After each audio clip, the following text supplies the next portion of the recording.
merhaba, kanalıma hoş geldiniz. Ben Emine. Videoma başlamadan önce yeni videolarımdan haberdar olmak için kanalıma abone olmayı ve bildirim ziline basmayı unutmayın lütfen. Şimdi hemen içeriğimize geçelim. Daha önce sizlere ayva çekirdeğinin cilde faydalarından bahsetmişken bugün de sizlere ayva yaprağının faydalarından bahsedeceğim. Zararları da olabiliyor bazı kişiler için. Onlardan da bahsedeceğim. Ne olur detaylı anlatıyorum diye kızmayın. Böyle şeyleri gerçekten üstünkörü çekemem. 1 dakikalık video olarak çekecektim. Vicdanım el vermedi. Vallahi. Yani birinin başına bir şey gelir. Dinlemez etmez, her şeyi anlatmam. Allah göstermesin, kronik bir rahatsızlığı vardır.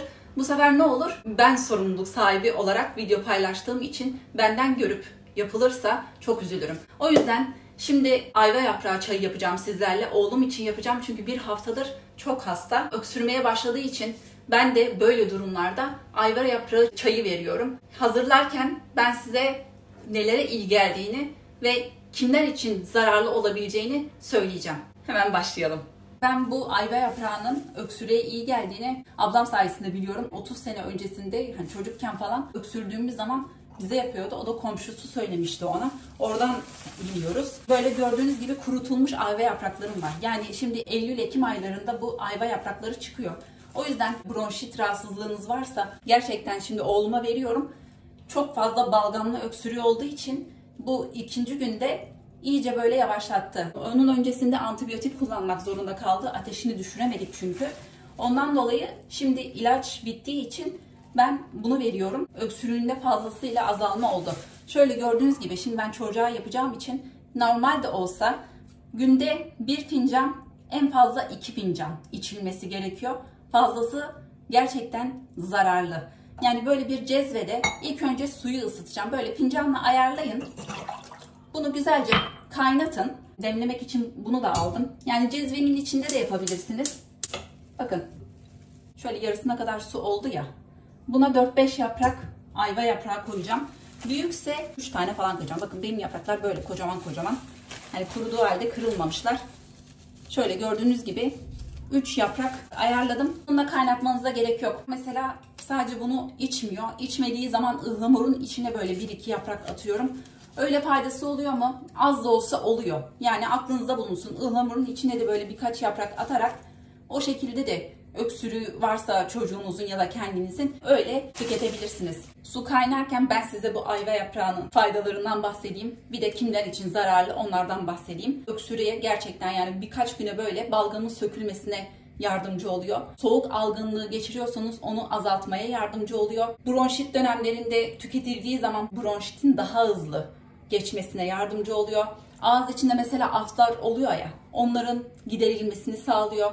Sindirim sisteminde zararlı mikroplar olduğu zaman onları yok etme özelliği varmış. Yani ben bunları çocuklara vermeden önce çok araştırmıştım. Oradan biliyorum. Günde 1 ya da en fazla 2 fincan tüketilmeli. Onun dışında ciddi bir kronik rahatsızlığı olan kişiler, hamileler, emziren anneler, alerjik bünyeye sahip olanlar ve düzenli ilaç kullanan kişiler ayva yaprağı çayı ve diğer bitkisel ürünleri kullanmadan önce lütfen doktora sorun. Çok ciddi sağlık sorunlarına yol açabiliyor.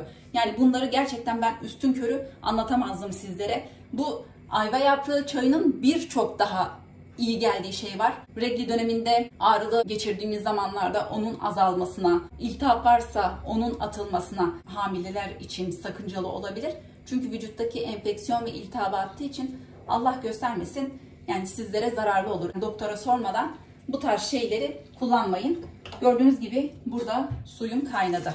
Şimdi böyle kaynadı ya bu su. 5 dakika bunu demlendireceğiz. Yani bunun içine de koyup demlendirebilirsiniz. Bu şekilde demlik varsa çaydanlıkta da mesela üst kısmına yaptığınız zaman da olur.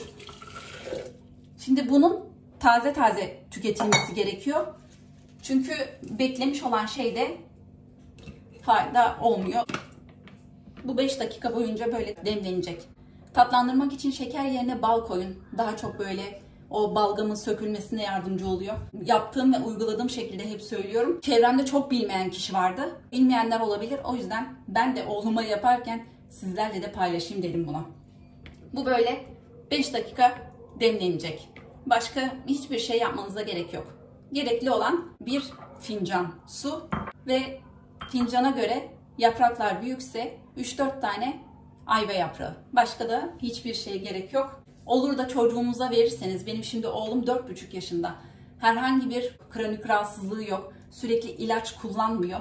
Sizde öyle bir durum varsa lütfen çok dikkatli bir şekilde, eğer olmadığını düşünüyorsanız çocuğunuza verin veyahut da kendiniz için. Böyle şeylerin gerçekten şakası yok. Yani bitkisel olsa bile Allah göstermesin çok kötü şeyler yapar. Yani sadece balgamlı öksürükte değil, kuru öksürükte de ben mesela bazen böyle güm güm öksürürsünüz ya, böyle ciğerlerinize iner o akıntı. O zaman mesela yapıyordum. O göğüs ağrısında falan gerçekten çok iyi geliyor.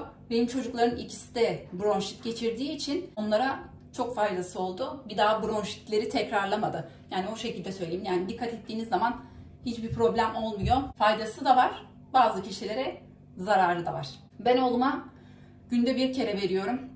Kızım daha büyük olduğu için öksürüğü mesela kesmezse, o balgamında atma sakıntısı yaşıyorsa ona bazen hani 1,5 fincan veriyorum. Yani yetişkin insanlar 2 fincana kadar içebilir ama çocuklarda dediğim gibi dikkat edin. Yani bu fincanın hepsini şu an içmeyecek o. Zorlaya zorlaya içireceğim. Bazen mesela çok böyle hani bu şekilde bekleyemiyorum. Acil oluyor, böyle öksürüğünü kesemiyorum. Su kaynadıktan sonra yaprakları içine koyuyorum. 4-5 dakika o şekilde yapraklarla kaynatıyorum. Onu da söyleyeyim, yani o şekilde de bazen yapıyorum. Saymadığım birçok daha faydası var aslında. Yani bunlar benim genelde hep öksürük için ve böyle soğuk algınlığında yaptığım için bildiğim şeyler.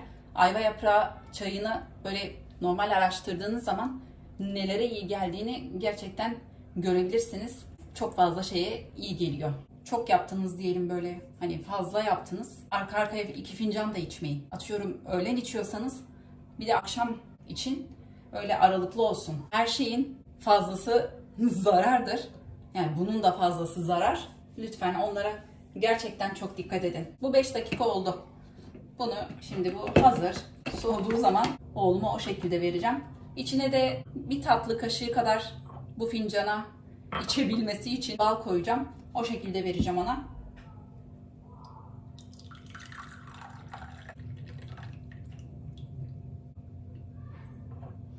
Şöyle gördüğünüz gibi. Aslında ıhlamur kokusu gibi, yani o şekilde söyleyeyim. Öyle aman aman bir kokusu yok ama işte böyle ıhlamur sevmeyen çocuklar falan varsa onlar hani böyle zor içirirsiniz ya. Böyle keyfi olmadığı zaman zor içiriyorum. Bazen de böyle çay yap diyor bana mesela. Öyle yapıyorum, öyle veriyorum. Gördüğünüz gibi bu hazır. Bunu bu şekilde içtiği zaman bütün işte o balgamdır, öksürüktür, soğuk algınlığıdır vesairedir. Bunu ilaçlardan daha çabuk etki ettiği için vücuttan daha çabuk atılmasını sağlıyor mikrobun. Ben yaptığım için sizlere de bu şekilde paylaşmak istedim. Umarım yaptığınız zaman fazlasıyla etkisini görürsünüz. Çünkü ben çok fazla çocuklarımla etkisini gördüm, kendimde de gördüm. İyi geldiğini düşündüğüm için sizlerle de paylaşmak istedim. Lütfen uyarılarımı dikkate alın. Yani herkesin yapabileceği bir çay değil bu. O yüzden lütfen dikkatli bir şekilde tüketin. Fazlasını yapmayın. Kendinize göre ayarlayın. İyi olacağım derken daha çok kötü olmayın. Lütfen sağlığınıza dikkat edin. Bugünlük benden bu kadar. Yeni gelenler, kanalıma abone olmayı unutmazsanız beni çok mutlu edersiniz. Instagram'dan beni takip etmeyi unutmayın. Bir dahaki videolarımda görüşmek üzere. Kendinize çok iyi bakın. Hoşça kalın.